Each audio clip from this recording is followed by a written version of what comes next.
Here is a high wind warning for the following counties in Indiana: Dearborn, Fayette, Franklin, Ohio, Ripley, Switzerland, and Union, and the following counties in Kentucky: Boone, Campbell, Carroll, Gallatin, Grant, Kenton, Owen, and Pendleton, and the following counties in Ohio: Butler, Claremont, Clinton, Hamilton, and Warren. High wind warning in effect until 6 p.m. Thursday.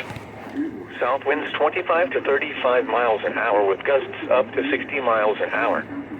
Damaging winds will blow down trees and power lines. Widespread power outages are expected. Travel will be difficult, especially for high-profile vehicles. People should avoid being outside in forested areas around trees and branches. If possible, remain in the lower levels of your home during the windstorm and avoid windows. Use caution if you must drive.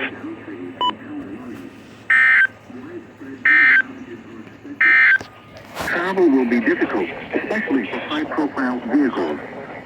People should avoid being outside in forested areas and around trees and branches.